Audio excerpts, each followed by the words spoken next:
The biggest flaw with budget to mid-range phones is often the camera. Don't get me wrong, phones like the OnePlus 6T, the Moto G7 series, the Nokia 7.1, all of those can do great things that we wouldn't have expected budget phones to do a couple of years ago. Great performance, great screens, good battery life, but it's still the camera that still falters every now and then, especially in low light. Well, that's where Google's stepping in with its new Pixel 3a and Pixel 3a XL. If that sounds familiar, it's because they're very similar to the Google Pixel 3 and the 3 XL that Google announced last October. But the big change here is the giant price cut. The Pixel 3a over here on the left costs $400, whereas the Pixel 3 costs $800. The 3a XL here costs $479 or $480, and the Pixel 3 XL costs $900. So it's a huge gap.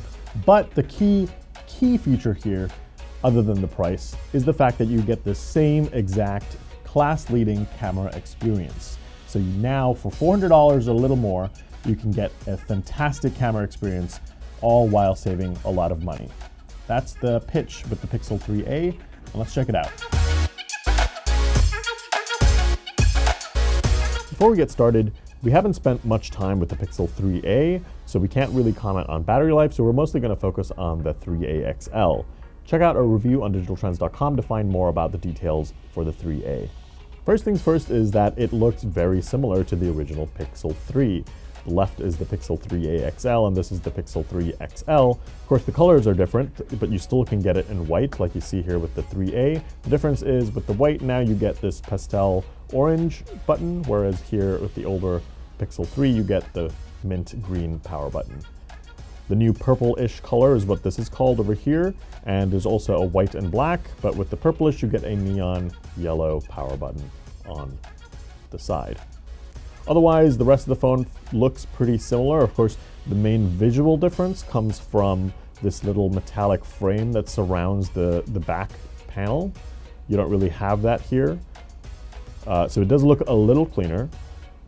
And of course, the material is very similar. You can tell much more easily that this is a more premium build. You can feel the glass material more so than on here because this, of course, is polycarbonate. So you're getting glass here, which enables for wireless charging. There's no wireless charging on the 3a XL. And metallic frames around the side, so it just gives you a heftier phone and something that feels a little more substantial, whereas the 3a XL feels a little on the cheaper side, but it still feels good. It feels like it's built well, and it is polycarbonate, but it still looks good. I like the minimal, clean design that Google has for its phones, and overall around the sides you sort of get the same experience. Of course, here the difference is that the bottom USB-C is flanked by the speakers here, whereas on the Pixel 3 it's stereo speakers, dual front-facing. Whereas you'll get stereo speakers, you're just getting one over here at the top that's front-facing, and then the one is bottom firing over here.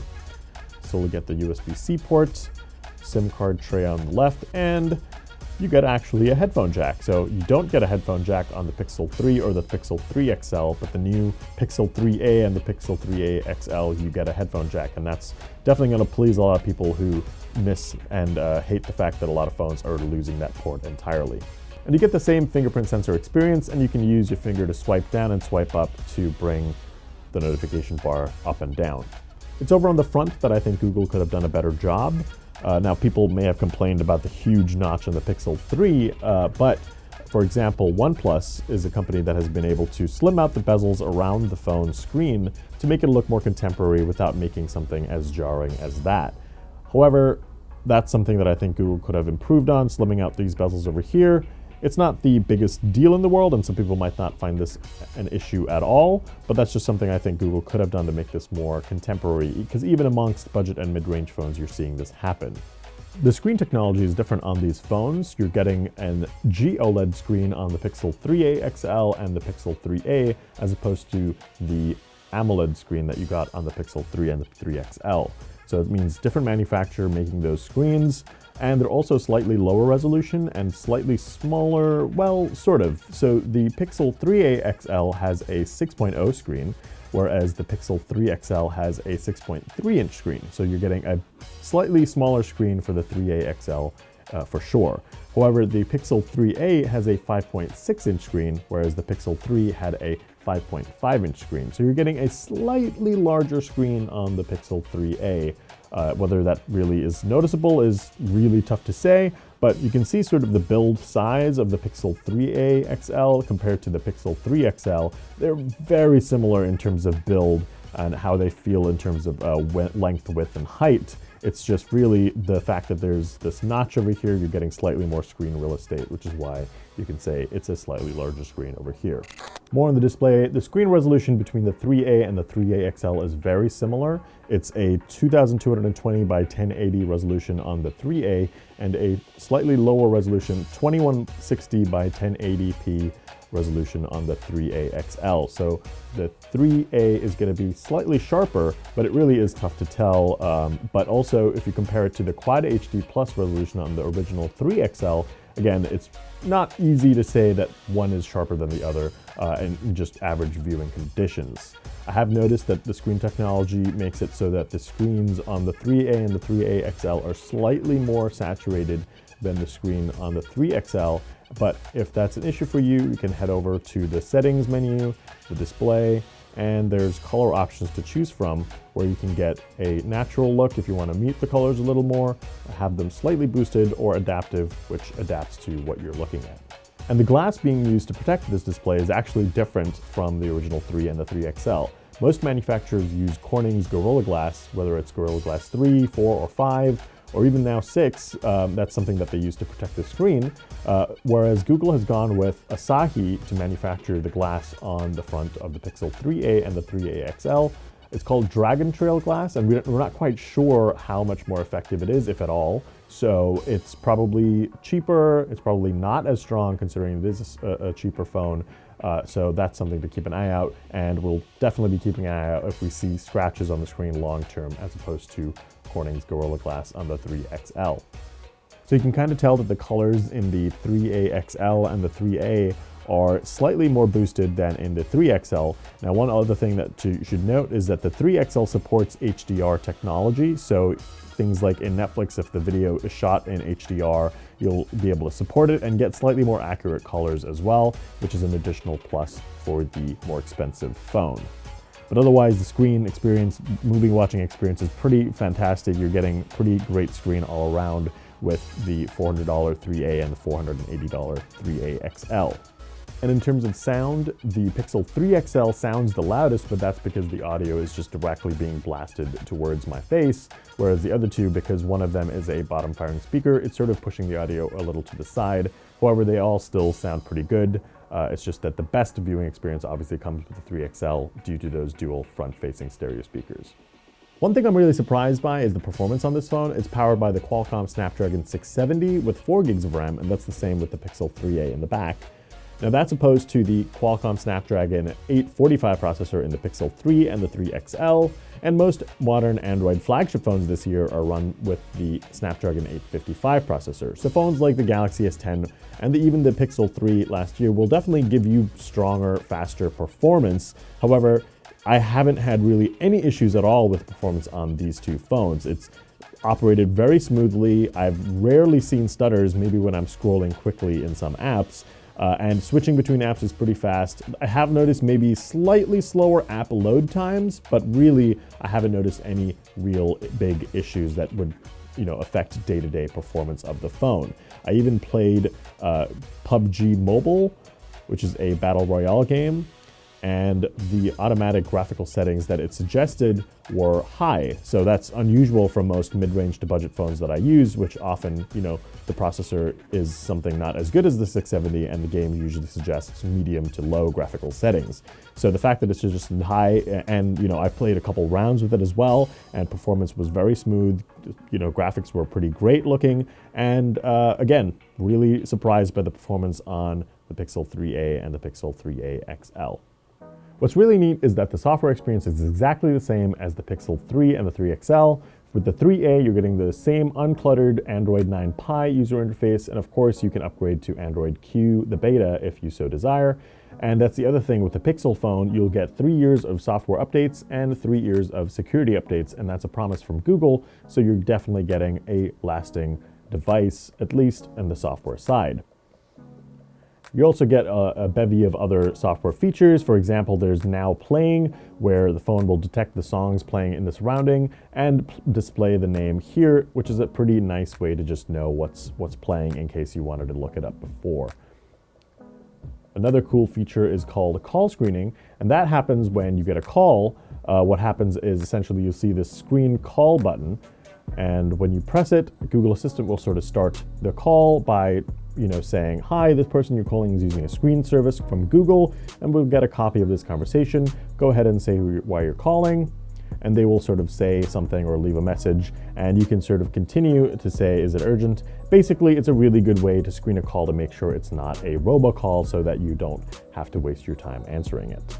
One other really neat feature that's sort of in an early preview on the Pixel 3a is AR mode in Google Maps. Now, this feature is actually coming to the Google Pixel 3 and other Pixel devices as well. But essentially, if you want to walk somewhere, say if you're in a city and you're kind of lost in terms of which direction you have to go, there's an AR mode that you can tap on, and it'll sort of bring up the camera and it points out exactly the direction you need to go by overlaying a virtual object on top of the real world. You'll have to scan for buildings and it will then tell you which way to go. And it's a really handy feature. Now, I expect this will eventually come to all phones in general that use Google Maps, but for now, this is a Pixel exclusive feature.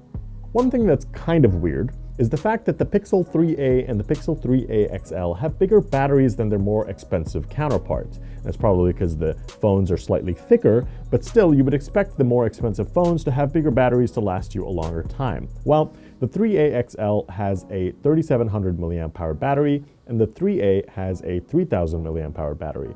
Now that's different from the Pixel 3, which has a 2915 milliamp hour battery, and the Pixel 3 XL, which has a 3430 milliamp hour battery. Now, one of our complaints with the Pixel 3 and the Pixel 3 XL was that battery life was just about sufficient. It sort of was able to get through a day, but really putting it through a bit of stress in a day or just using it a lot would definitely see it finish and be dead before the end of the night. That so far hasn't been the case with the Pixel 3a XL that we've been testing for longer than the Pixel 3a. Now, we can't really give you a firm number yet on the Pixel 3a. Google is suggesting that it should still last around the same time as this version. But for the Pixel 3a XL, we definitely haven't seen any real issues in terms of battery life. It definitely lasts a full day. The other day I got 5 to 6 hours of screen on time, and I'm sure I could have gone even further. I've been getting home around 8 or 9 p.m. and had 40% left. So far, I'm really enjoying the battery life on this phone, and it's definitely better than the Pixel 3 and the Pixel 3 XL.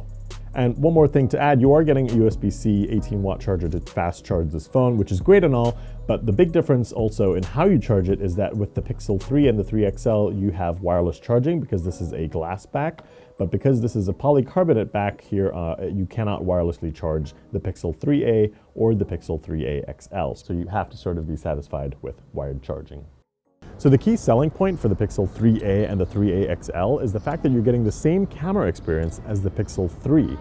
So that's pretty phenomenal because, again, as we said before, budget to mid-range phones often lack in the camera department, and we think the Pixel 3 is among the best cameras you can get on a phone. So the fact that you're getting that experience on something that costs $400 to $480 is pretty impressive. And the specs exactly match as well. You're getting a 12.2 megapixel lens with an f1.8 aperture, same image sensor as well as the more expensive Pixel 3. The difference is on the front, whereas the Pixel 3 has two lenses, one a standard and one an ultra-wide for group selfies. Here with the Pixel 3a, you don't really have that secondary lens, but they did sort of do a middle ground in terms of the field of view. So you're not getting as wide of an angle lens, for example, but you're also not getting the same standard lens on the Pixel 3. You're getting something in between, so basically expect your selfies to include a little more in the shot, just maybe not so much as what you get on the Pixel 3.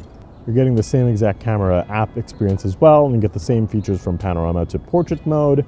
The only real difference I've noticed is that, yes, you still get the really fast shutter speed when you're tapping the shutter button. However, sometimes images can take a little longer to load than what I've seen with the Pixel 3, for example. And there is no Pixel Visual Core chip in here. It's not necessarily that might be the cause. It might just be the processor, but Pixel Visual Core chip might also affect the AR effects. They just might not look as good on the Pixel 3a as, say, on the Pixel 3. Then there's also all the other features like night sight, which is great for ultra low light environments, and we've taken lots of shots with that mode and things look absolutely fantastic just as usual. There is a new feature in photo booth mode. Photo booth mode sort of leaves the camera running and it sort of detects fun faces that you make to trigger snapping the shutter button. Now when you smile, it'll automatically understand that you want a photo, so it just snapped a photo.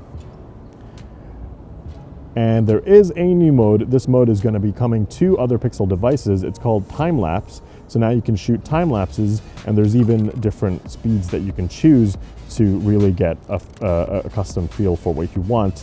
And there are a few time lapses I've taken already, and they sort of look really, really good. And it's something that, you know, is a staple in most other phones. So it's really nice to see Google adding that as a feature here finally. So again, you're getting the same exact camera experience. So disregard the colors here because we know the Pixel 3a screen is a little more saturated. So you're gonna get brighter, punchier colors here on the left, which is the Pixel 3a, and on the right is the Pixel 3. So disregard the colors. If you look on a different type monitor, you'll probably see something similar. However, you can tell that the portrait mode in this 3a shot looks a lot better because it accurately got a better cutout and adds the blur effect strongly, whereas the Pixel 3 on the right sort of just didn't really do that. It's a really weak blur effect. And again, this is kind of a one-off situation. We took a few photos and kind of ended up with similar results, but it goes to show you that the 3a could potentially even take better shots, but you know, more or less you should expect it to take the same as the Pixel 3. So over on the right, we have the Pixel 3 XL, and over on the left, we have the Pixel 3a XL. So you can kind of see the difference in the standard selfie. So basically this is the default. As soon as you take a selfie, this is the wider field of view you're getting in a shot because it's a wider angle lens. And this is the default normal camera for the standard selfie on the Pixel 3. However, the Pixel 3 has that extra wide angle lens that lets you get a shot like this, and that's what's really lacking from the 3a. And that's beneficial to get some extra shots in the background, for example, if you're trying to get a picture of a landmark behind you, or if you just want to get a group selfie with other people. So that's sort of a plus that the Pixel 3 has over the 3a, but you still see that you're getting a little more of a wider view with the Pixel 3a. Of course, this extends to portrait mode as well, where you can do it with this wider angle camera. And portrait mode in the selfie camera looks, you know, pretty much the same. Again, punchier colors here on the 3a because the screen just offers punchier colors. But otherwise, you're getting really good accuracy in terms of blur around the subject, and the blur effect just looks pretty damn good, and so do the details on the face as well. So that's the Pixel 3a XL and the Pixel 3a. The 3a and the 3a XL are both available on sale now. It costs $400 for the smaller one and $480 for the bigger one. And they're also available not just on Google's store, but you can get them at Verizon, T-Mobile, Sprint, US Cellular, and they also work with AT&T's network, but AT&T's just not selling them in stores. It's a much wider variety of carriers you can get them from, which is pretty great all around, and I think it's well worth it.